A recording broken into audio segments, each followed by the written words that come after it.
The STEM Society. Welcome back to the STEM Society. My name is Cole Jackson. This is episode 89, and we are live. Thank you guys for joining me for another wonderful episode. Before I get started, I just want to say rest in peace to a neo-soul legend, Angie Stone. She was a singer that was in a horrific car accident, and she passed this past weekend. And I wanted to just give my condolences, and I just want to say, she is someone who I remember listening to in the early 2000s when I was all in this neo-soul movement.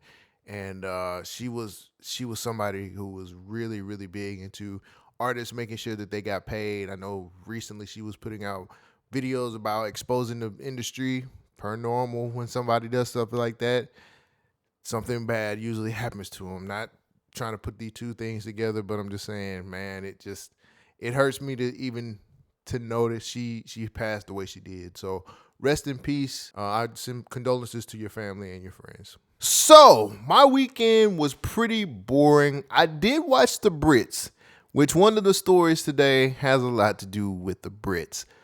First time ever watching that award show. It's all right. It wasn't the Mobos. Love the Mobos.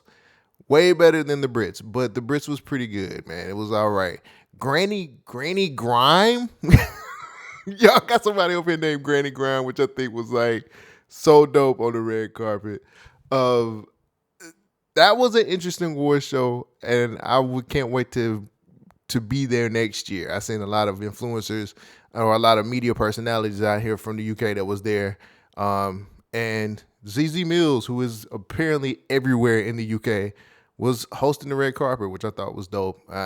But it was an interesting award show to say the least. So I was glad to be able to see it, be here to see it. Next year I'm going to be there. I promise you, I'm going to be there.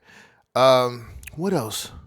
Nothing else interesting really happened to me this weekend. I'm recording this on Tuesday, so it means this will come out on Wednesday. Wednesday, I'm going to see a movie that influenced me to move forward into being a part of music. They're doing this run for Prince's movie Purple Rain. It's a one-night only affair where you can go watch it in theaters.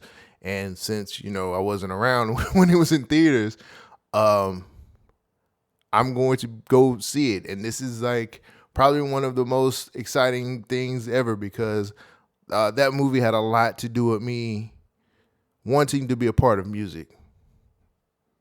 Very much so. Prince is a huge influence on me as well. So I'm excited to go see this. I've never thought in a million years I would be able to go see Purple Rain in theaters with the surround sound and everything. So I'm super excited. I'll let you know how things went when I come back. But other than that, that's pretty much it. My weekend was pretty much a bust. I do have a lot of stories for you guys, so let's go ahead and get into the news. Music news. All right, let's start things off with some new Diddy allegations. It looks like Diddy's in some, I guess, hot water. I don't know. He's already in prison. Who gives a fuck about hot water or not? But it's a new lawsuit that just surfaced from one of the people who was on Making the Band. Her name's Sara Rivers now, but I think on the show she was named Sarah Stokes. And she is suing everybody. Diddy, UMG, she's suing Viacom, she's suing MTV, and she's suing Diddy's mom, which is the craziest shit ever. But I guess Diddy's mom was in the middle of this shit too. She's some freaky ass shit too, man. These people are wild. So the lawsuit is for $60 million, and she's suing for sexual assault, battery, and harassment claims. That's what I read in the article, which is okay, that falls along the lines of what people have been saying about Diddy here recently, because he's he's in jail currently for sex trafficking, and I think the case is about sex trafficking. So, okay, that lines up. This is what she alleged. She said Diddy kissed her without consent and made inhumane demands on the show. Okay, I remember watching that show, and I remember that he made them walk to get cheesecake. And I also remember him saying, hey, you guys suck, get better. I don't know what happened behind the scenes, but I know there was a lot of times he was like, man, y'all are trash. Y'all niggas can't rap, can't sing. You're not to the level that I need you guys to be at. So I think that's probably warranted on that lawsuit. What's next? Next thing, he consistently criticized her looks and threatened members of the band with violence. So if anybody watched that show like I did, because I watched that show, I was growing up when I was watching that show. Diddy threatened to shut down the studio all the time. I don't know what he was doing behind the scenes, but he used to threaten to shut down the studio and not give them the studio time to make that album that they made. I think he allowed them to fight. A lot of them fights was between, this is just me reminiscing. A lot of them fights was because them niggas didn't like each other. Half them people hated each other on that show. So I don't know what was going on behind the scenes, but if he threatened some people, what threats did he make? The only thing, I'm not trying to downplay this lawsuit, but I remember watching that show and a lot of people just being on some bullshit half the time. And it's funny to me because now all of these people, from Fred to Chopper City to her, are moving forward. I don't know if if Ness is doing anything, but all of these niggas that made these podcast runs all of a sudden, and now they're like interesting again. I'm not trying to downplay her lawsuit. I'm just saying it's mighty funny y'all niggas got this resurgence of people having interest in you because you want to tell your story, and y'all could have did this 10 years ago. Just saying. So I don't know. It's very weird. That's another claim that she had on the lawsuit. Here's the third claim. She was pressured into signing a bad contract, getting only $25K for her publishing rights. That's the third thing that that's in this lawsuit. Hey, guess what? Everybody did that at that time. Not saying you're better than that or worse than that. I'm just saying at that point in time, that was industry standard. So even if you signed with Rockefeller, Def Jam, who else was the label back then? The Face, all of those labels were doing that shit at that time. Was it fair? No. Was it industry standard? Yes. Check the records. Mace even said a lot of the times that was just how motherfuckers did business back then. A lot of people got screwed out of their publishing back in those days. Not trying to make excuses because I think it sucks, and I think those types of ways of doing business is archaic and terrible. But again, those types of deals was industry standards. When you get on a reality show, and this is just me being honest with y'all, you're signing your soul away to the devil. All throughout reality history, it has been niggas getting screwed over during the whole time. And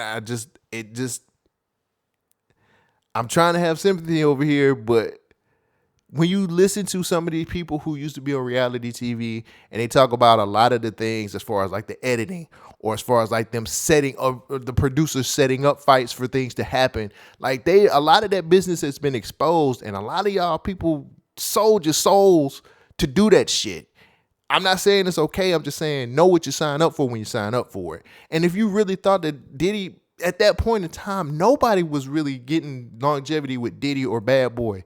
But a lot of you minor acts, and y'all was a minor act, y'all was going to get screwed anyway. Is it fair? No, it's not fair. But was it industry standard at the time? Yes. That's how niggas did shit back in those days. I'm sorry. It sucks, and you deserve more than that.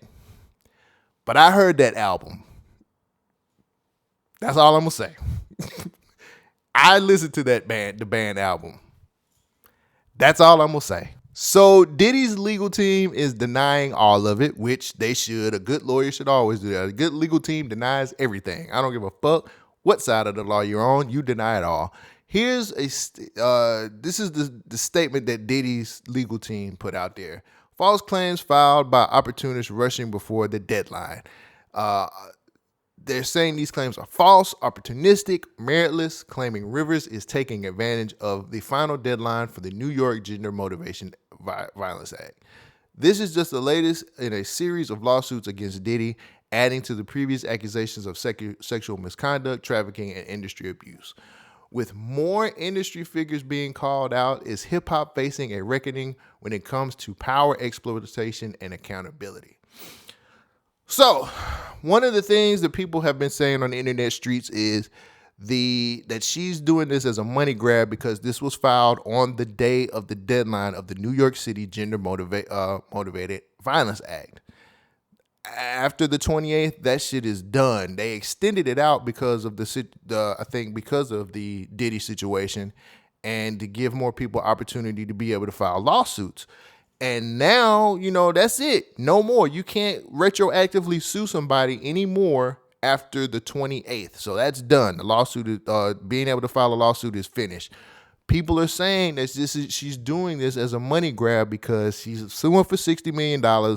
She filed it on the deadline. All of this timing looks weird. It looks strange. When I read the article, I said the same thing. I'm not trying to take anything away from the victim because I understand that she went through a lot when it came to that reality show. I'm being completely serious right now. But the timing, bruh. One thing that we continuously talk about when it comes to anybody suing or anybody doing anything is the timing. And the timing just looks strange. Not saying none of this shit didn't happen to her. Not saying that she doesn't deserve the right to sue or any of this shit. But goddamn, 10 years ago you could have did this shit, especially if you had evidence. And I know victims, it's hard for victims to move forward because they're victims. Not victim shaming, not victim blaming, not any of that shit. I'm just saying a lot of us seen what happened to you on TV. I was growing up watching this shit. Making the Band was one of my favorite shows on TV. So we seen the kind of embarrassment you went through, and we seen the shit that you was going through. My question is, because I think Don Richards, or however you pronounce that woman's name, said the same thing about bad contracts. Why didn't y'all come forward if all of y'all had the same evidence about the contract situation or the sexual misconduct? Again, I know you guys are victims, and sometimes it's hard when it's somebody of stature like Diddy to move forward. But now when you file this, and I'm just speaking for myself, I can't speak for everybody else. I don't speak for all men or black people, but when you file it now, and when you file it you're filing it on the deadline of the act going away. You file it after this whole situation with you going on a podcast and you being the focus or was it a documentary? I think it was a documentary. You were the focus of that Diddy documentary because they did a whole commercial around you coming forward and saying what he did to you on that. I just need to see a little bit more evidence. That's all I'm asking for, and I don't think that's unfair. I'm not saying he didn't do it. I'm not saying that she's wrong. I'm not saying that she's trying to get a money grab. I want to see more evidence, and I want to see how this plays out in court because some of this stuff that's coming together, I just want to see more. And I'm not the judge or the jury. You ain't got to prove shit to me at all. I would really like to see a little bit more evidence before I can just sit up here and be like, you know what? She's right. I just need to see a little bit more evidence. I mean, we did see a lot of stuff that happens on reality TV, but we also understand that reality TV is not reality. A lot of shit is set up. A lot of the producers make things happen a certain way, even back then. So I'm going to put a pin in this to see what's going to happen if she actually kind of continues to follow through with this. I hate that I hate that we're questioning a lot of this stuff, but the only reason why I think this way is because there are people who are real victims out here, man, that deserve justice. And when people pop up out of nowhere or out of obscurity to be able to just start doing this kind of stuff, man, it kind of sucks because it takes away from people who really got victimized. And again, I'm not saying that she didn't. I'm just saying there are people who went through horrific things with this guy. And if some of this stuff that these people are popping up with, like her or the Tony Busby shit or all of this, sullies this case or dirties this case up and he gets away scot-free, like you have a little bit of a responsibility behind that because you got greedy, you got fame hungry, and you felt like you deserved a piece of the pie as well. And there are people who are out here who are real victims that deserve justice, and because of your greed or because you want clout or you want a little bit of fame or a little 15 more minutes, you're making these other people suffer because you are selfish. That's all I'm saying. And I'm not just saying this to Sarah. I'm just saying this to a lot of other people. a lot of people who are popping up with these claims. So I don't know, man. Like it feels like y'all are giving this dude the it's like y'all are making the case look a type of way when it ain't, when what you're doing just seems money hungry and just nasty. So I don't know. We'll see. I want to see what happens after this. So I'm gonna put a pin in it. Earlier in the show, I said I watched the BRITs this weekend, which I did. There's an award show here in the UK, celebrating music, so on and so forth. And for my UK people who watch, thank you for all of you guys, for all 10 of y'all. I love y'all. There's a little bit of a situation between two artists. So they have this award here on the BRITs called celebrating. It was the best hip hop rhyme grime act, and Stormzy won it. Now, if you guys don't know who Stormzy is, he was a grime artist. He's one of the bigger grime artists that came out of the UK. I've listened to some of his music before. So Stormzy won this award off of one song. I ain't lying. He dropped a song in 2024 called Backbone. More inspirational. I think it's a lot more gospel type song. Here's his acceptance speech. Firstly, I say thank you, Jesus. Thank you, Jesus. Thank you, Jesus.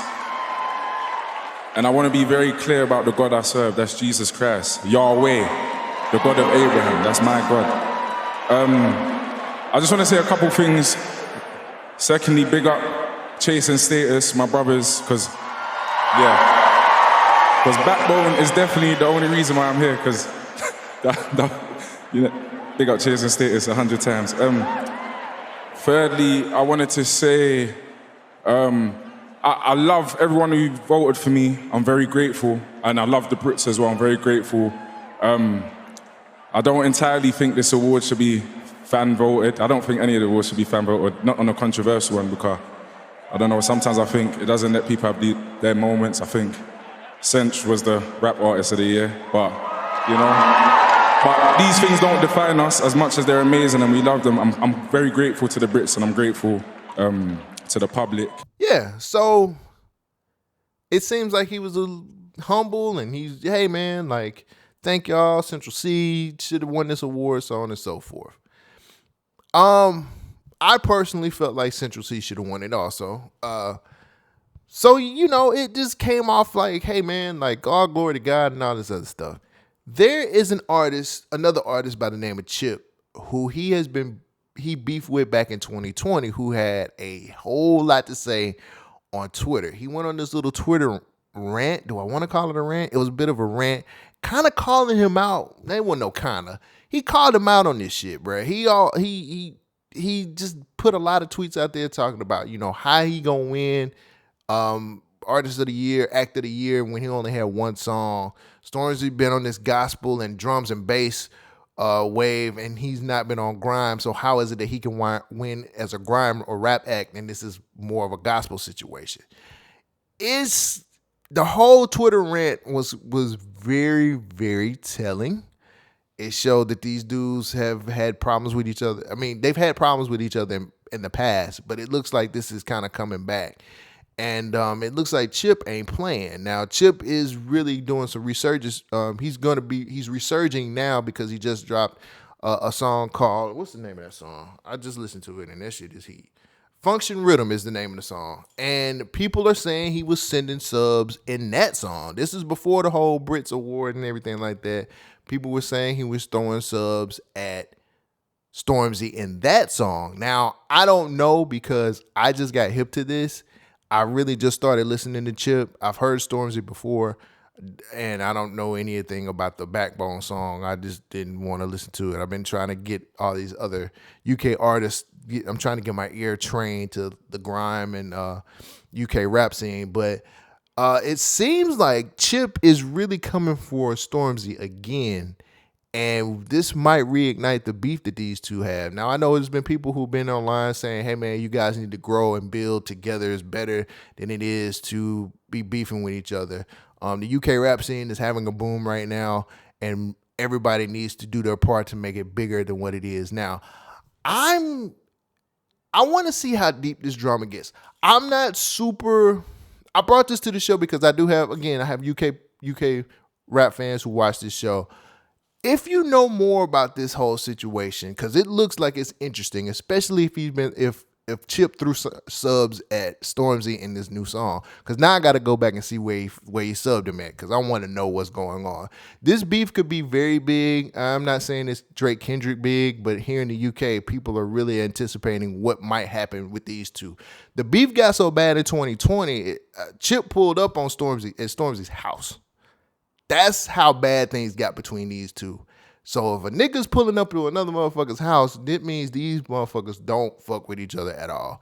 I need to know more. If you are a UK hip hop fan or UK rap fan and you know more about this, hit me up in the comments and let me know where I can find out more, what songs I need to listen to as far as them going back and forth, and how I can learn more about this, because I want to sit down with both these artists, man, and kind of see where this goes. All right, the last thing on my docket for today is the whole Drake versus UMG situation and the iHeartMedia thing. So it's been a lot of misrepresentation or misreporting on this whole thing. There were a lot of media outlets saying that he got a settlement. It was like an amicable settlement. I think I said that on the last video when I was covering him canceling his tour dates, which the settlement situation was misreported by a lot of different places. It's weird. I don't know what happened, but a lot of people were saying that it was a settlement that was going on.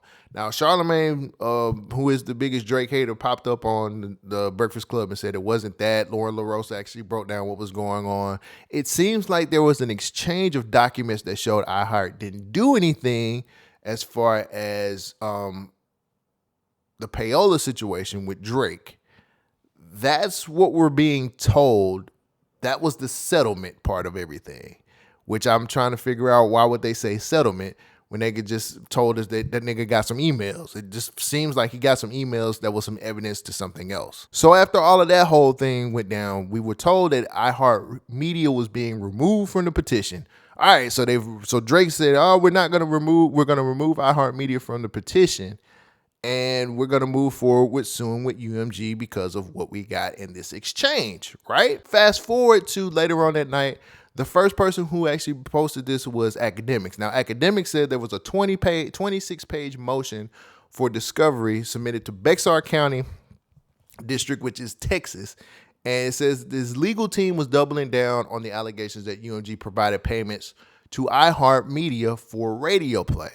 So apparently he took iHeartMedia's name off the petition just to put them on a lawsuit. I'm confused. So I guess the information that he got from iHeart just made him go forward with suing them. Now, I just downloaded the document, the 26-page document. I haven't read through it yet because I needed to record today, and I have a lot of other things that I have to do. But I'm going to go through that document and kind of see what's going on. But it feels like this is going to be, it seems like he's still going to sue iHeartMedia and UMG for what's going on. So even though I haven't read the document yet, I still read the article just trying to get some information and get some light knowledge on what's happening. He wants to ask questions under oath. He wants to ask key executives under oath certain things like who at UMG signed off on the promotional campaign. He also wants to know whether any direct payment made to the radio station or influencers. And he also wants to know whether the streaming numbers artificially boosted using bots or undisclosed sponsorship. If you're smart, I'm pretty much going to say Lucian Grain signed off on the promotional campaign. Yes, there were direct payments to the radio station. Yes, the streaming numbers were boosted by bots and other undisclosed sponsorships. Nigga, you know the answer to all of these, and you know your lawyer knows the answer to all of these because you used them. Stop playing around with this bullshit. I still am on Drake's side because I do believe he should get paid. We need to get to the case because I want to see who gets exposed in this whole situation. And I also want people to realize that Payola is a real thing. If you don't know what Payola is, boom. But Payola is a real thing. And I really want to see some motherfucker, just for my own personal shits and giggles, I need to see niggas get exposed. Because Charlamagne pisses me off a lot of the time because he walks around and he's talking a lot of shit about Drake when, you know, at the end of the day, he knows a lot of these practices that's been going on. It pisses me off that he always is one of those people who's just like, well, I'm the number one Drake. Whatever, bro. We don't give a fuck about that bullshit no more. I want to know who paid who. I want to know who made a come up off of this shit. I want to know all of this shit. The shit needs to be exposed, my nigga. I'm tired of playing games with all of this bullshit. It's time for us to know who did what to who. And even if this destroys Drake, I don't care. I need to know who gets exposed in this shit because it's a lot of nasty things going on right now. And the industry looks crazy. Drake looks crazy. Now, a lot of people are still saying, yeah, man, he's doing this because he's salty. But I really do feel like he's going to figure out a way to get paid off of this, whether it's the lawsuit or whether it's a renegotiation. I really do feel like he's going to figure out how to get a bag. I'm tired of my timeline too being filled with who's number one. Kendrick Lamar, Luther's number one on the Billboard. We never kept up with that shit this much before in our lives. I'm so over this shit too, bruh. Like, I'm tired of this Drake Kendrick shit, bruh. Like, I'm tired of it. I need new material. I need new shit to happen, bruh. I want new artists to start dropping. This whole beef between Joey Badass and the West Coast is looking crazy. Ray Vaughn is still throwing shots. What else is going on right now? I don't know what else is going on right now. The Cash Doll beef is whatever. That's stupid. I just need new shit, bro. We need new material. I'm tired of this Drake Kendrick shit. It's just boring. And it's a lot of legalese and it's a lot of bullshit. HipHopMedia, man, just looking crazy right now. The only other thing that's been like interesting to me is like Rollo and all of his interviews and Joe Budden and 50 Cent, which is like weird and crazy, and this shit is still going on. But outside of that, man, we ain't putting nobody new on. We ain't giving nobody else no shine. We not, as far as HipHopMedia is concerned, nobody else is important. I just watched the bigger picture and it just wash, rinse, and repeat. And I don't know. I need some new shit. And it's hard for me to find new shit to get into because everybody's saying the same thing, from like Hip Hop DX to Billboard, to Hot New Hip Hop, to, you know, all of those sources that I use for my HipHopMedia fix. They're just saying the same thing. Hopefully we can move forward and find something else to talk about because this shit is just taking up too much of our time. I know it's Drake, and I know it gets views and it gets hits and it gets all this other shit, but I'm ready to move past it. Speaking of moving past it, that's all I got for today, man. That's everything. I have a lot of shit that I have to take care of for the rest of the day. Thank you guys for supporting the channel. Please, please, please continue to subscribe. If we hit 1,000 subscribers in March, I can finally do like a Ask Me Anything or whatever the case may be. I'll have something special for you guys when we hit 1,000. I know it's a long road to hoe, but if we can do it if we work together.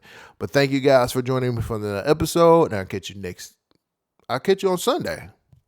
Peace out. Thank you for joining the STEM Society.